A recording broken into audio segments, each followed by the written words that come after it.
selaku pengurus Ekuandowo. Bapak Ibu yang kami muliakan, ada harapan dari pengurus Ekuandowo menyikapi arti kemerdekaan kita dan tahun baru 1 Muharram 1442 Hijriah. Ada apa dengan Muharram? Ada apa dengan satu suro? Ada orang mengatakan Muharram, ada juga suroan. Karena di sana ada bubur suro, dan lain-lain. Untuk mengupas ini, kami mohon kiranya Bapak Ustadz Supariyadi SAG bisa menerjemahkan apa geram pertanyaan-pertanyaan ini. Bagi para sesepuh mungkin sudah tahu, bagi kami generasi muda ini mungkin akan lebih tahu ketika ini sudah disampaikan pada malam hari ini. Diserahkan Ustaz. Assalamualaikum warahmatullahi wabarakatuh. Alhamdulillah, alhamdulillahil qail wa idh qala Ibrahim rabbi ij'al hadha baladan amina. Asyhadu an la ilaha illallah wahdahu la syarika lah wa asyhadu anna sayyidana Muhammadan abduhu wa rasuluh. Allahumma salli wa sallim wa barik ala sayyidina Muhammad wa ala alihi wa sahbihi ajma'in. Qala Rasulullah sallallahu alaihi wasallam, Allahumma habbib ilayna al-Madinah kahubbina Makkah aw ashadda. Rawahul Bukhari atau kama qala. Amma ba'd. Hadratul muhtaramin, para alim, para asatid, Ustaz Latif, sesepuh bini sepuh banyak sekali alhamdulillah yang hadir, pengurus Paguyuban Ekuandowo banyak yang hadir minus Pak Ketua. Hadirin wal hadirat rahimakumullah, saya tidak bisa menyebut satu persatu, nanti terlalu lama. Karena kalau Ustadz Latif ini spesial, beliau adalah Ustadz saya dan yang memperkenalkan saya dengan palu termasuk Masya Allah. Mbah Sino yang nanti insya Allah juga akan mengucapkan pada kesempatan kali ini. Tadi malam saya sudah sampaikan, saya lanjutkan saja. Kalau tadi malam saya mengupas tentang wa may yuhajir fi sabilillah yajid fil ardi muraghaman katsiran wa sa'ah. Janji pun Allah untuk orang-orang yang berhijrah. Malam ini saya akan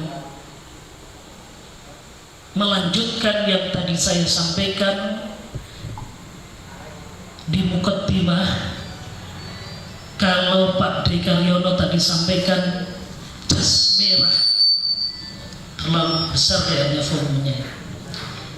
Jas merah. Putar. Gimana? Begini? Enggak. Oh. Ya, tetap. Ya. Maka Al-Quran pun wa'id. Wa'id itu artinya ingatlah, yang kira-kira senada. Ingatlah ketika Nabiullah Ibrahim, wa'id qala Ibrahim,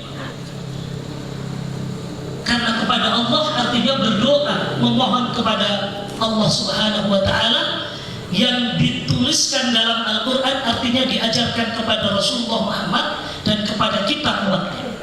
Ingatlah ketika Nabiullah Ibrahim memohon kepada Allah, Rabbi ya Tuhanku, ij'al hadha baladan amina. Jadikanlah kota yang kami singgahi ini Makkah. Kita disuruh ingat ketika Nabiullah Ibrahim berada di kota Makkah. Rabbi ya Tuhanku, ij'al hadha baladan amina. Jadikan negeri ini Makkah baladan amina, negeri yang damai, yang aman sentosa. Yang itu Allah ajarkan kepada kita. Rasulullah SAW ajarkan kepada kita. Artinya kita harus memiliki andil bagaimana mengamankan, mensejahterakan negeri yang kita singgahi. Begitu Rasulullah pada menit-menit meninggalkan kota Makkah, di perbatasan kota Makkah, Rasulullah menangis. Wahai kota Makkah, dalam beberapa riwayat diceritakan, salah satunya dalam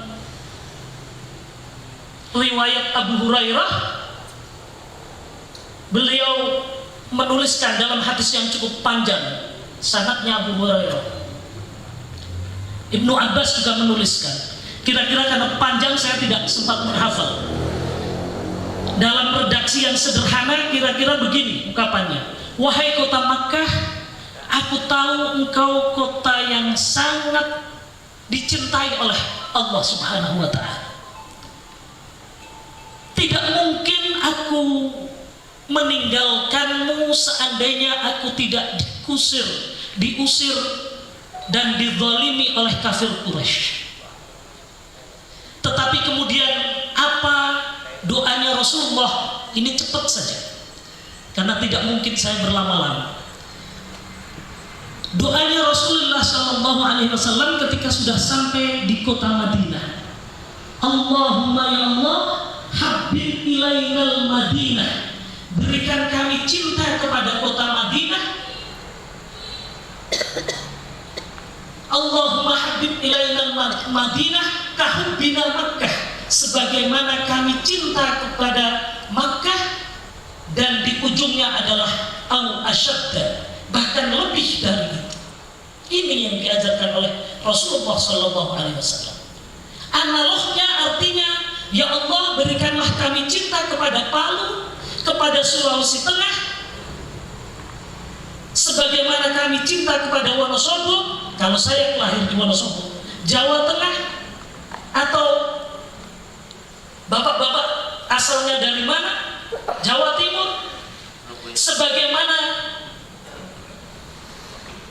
ya, berikanlah kami cinta kepada Palu, Sulawesi Tengah, sebagaimana kami cinta kepada asal kami dulu, au asyadda, bahkan lebih dari itu. Itu yang diajarkan oleh Rasulullah Sallallahu Alaihi Wasallam. Artinya kita harus memiliki kecintaan yang sesungguhnya terhadap negeri yang saat ini kita singgah. Jangan kemudian kita karena tugas, karena ingin sekedar memperbaiki ekonomi, yang penting bisa mengeruk sebanyak-banyaknya saat ini kita singgah. Kemudian kalau sudah sukses, sudah kaya raya, dibawa pulang ke negeri asalnya. Tidak, Rasulullah tidak mengajarkan seperti itu. Saya berkali-kali mengatakan konsep sederhana hijrahnya Rasulullah adalah lahir di Mekah, hijrah ke Madinah, sakit, meninggal, dan dikuburkan di Madinah. Ada yang satu belum saya sebutkan, sukses dan bisa mengalahkan, menaklukkan Jazirah Arab, bahkan berdakwah ke seluruh pelosok dunia, itu tetap di Madinah. Makkah hanya futuh Makkah saja, ditaklukkan. Artinya kira-kira seperti itu. Seandainya sudah hijrah nawaitunya ke Sulawesi Tengah, ke Palu, mari sukses, besar, menjadi orang hebat, sakit, meninggal, dikuburkan di Palu, Sulawesi Tengah. Tidak harus kemudian sudah meninggal, jasadnya harus dibawa pulang ke negeri asalnya. Tidak, Rasulullah tidak mengajarkan seperti itu. Itu artinya harus ada andil memberikan sumbangsih kepada negeri yang saat ini kita singgahi, tempat kita berhijrah. Dalam hijrahnya Rasulullah, saya ingin sampaikan tadi yang disampaikan oleh Pak Dikaryono, bagaimana kita harus memiliki kebersamaan yang kuat, persatuan yang kuat untuk kita berhijrah. hijrahnya Eko Wandowo harus saeko proy. Ada orang-orang tua yang sudah berpikir panjang, tetapi jangan lupakan harus ada anak-anak muda yang semangatnya luar biasa. Dua kelompok ini harus sinergis, harus bersama-sama. Ada Abu Bakar Siddiq yang senantiasa mendampingi Rasulullah, yang berkali-kali menangis karena pengejaran kafir Quraisy.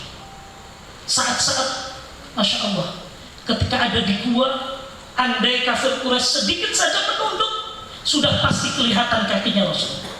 La tahzan innallaha ma'ana. Jangan khawatir, Allah yang melindungi kita, bersama kita.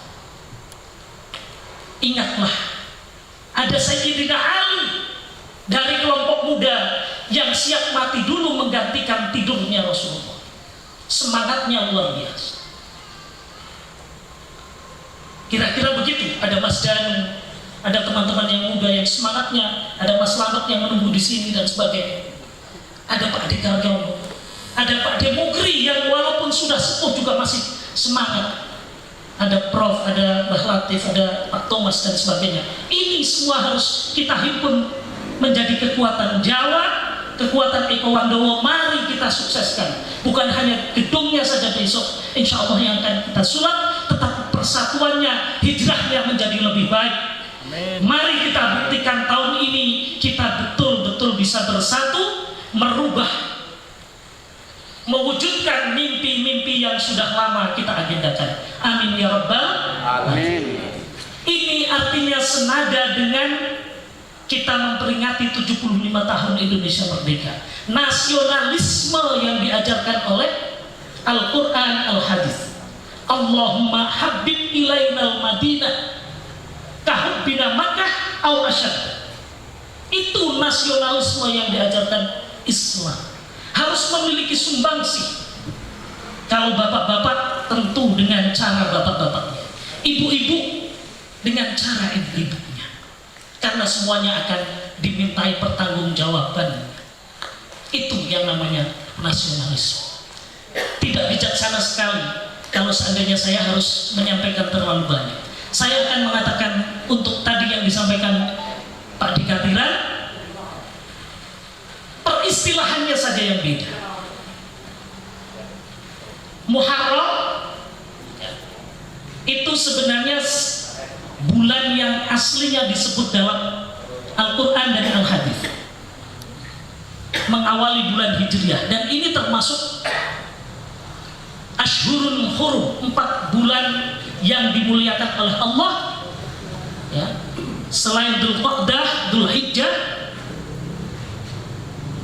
ini satu lagi adalah Rajab. Kita tidak boleh berlaku aniaya, berperang dan seterusnya. Itu di bulan Ashhurul Hurum itu. Orang Jawa karena di situ nanti ada peristiwa tanggal 10 Asyura, peristiwa Asyura. Banyak peristiwa bagaimana Nabi Nuh dientaskan dari banjir.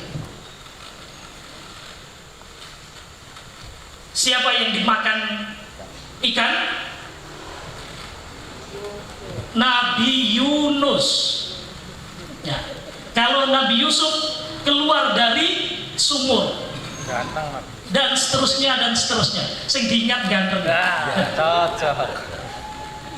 Itu banyak sekali peristiwa itu di 10 Muharram. Asyura itu artinya 10. Orang-orang Jawa lebih memilih Asyura itu dengan sebutan Syuro. Sebenarnya itu 2 sebutan bulan yang sama. Wondene kleniknya dan seterusnya, ada mistis-mistis di situ. Silahkan, mungkin nanti Mbak Sino bisa sampaikan sedikit. Hakikatnya itu sebenarnya sama. Dan saya perlu sampaikan, tadi saya sempat bisik-bisik sama Mbak Sino, malam ini kita sudah tanggal 2 Muharram, ya, karena kita memulai itu dari melihat hilal, ru'yatul hilal, itu maghrib. Ya, waktunya maghrib, sudah masuk tanggal berikutnya. Beda dengan nasional, karena samsiah matahari patokannya nanti jam 12 malam, baru pukul 00. Nah, bapak-bapak, ibu-ibu sekalian yang kami hormati, itu saja. Saya termasuk orang-orang yang belum cukup sukses hijrah ke Palu. Kalau yang paling sukses itu seperti Pak Dikaryono, karena Rasulullah mengajarkan begitu, menikahi orang. Tidak apa-apa, nanti pernikahan orang Palu dah. Harus tambah benar. Itu lagi jomblo sedelo. Sesok sudah pulang. Karena Rasulullah begitu, strategi dakwahnya kawin mawin, sehingga cepat sekali antara kaum Ansor dengan kaum Muhajirin menjadi satu. Bahkan seharusnya termasuk kita yang sudah lebih dahulu, itu kita pikirkan betul orang-orang yang hijrah kemudian. Nah, mungkin ono sing kurang beruntung dan sebagainya, itu juga harus bagian dari cara Rasulullah menyatu padukan umat di situ, sehingga tidak ada lagi mana Ansor mana Muhajir. Semoga ini yang sedikit saya sampaikan menjadi motivasi kita memasuki Muharram ini, tahun baru dengan semangat baru yang harus menjadi lebih baik dan lebih baik. Walafu minkum, kurang lebihnya mohon maaf. Wallahu musta'an, wallahu muwaffiq ila aqwamit thariq. Assalamualaikum warahmatullahi wabarakatuh.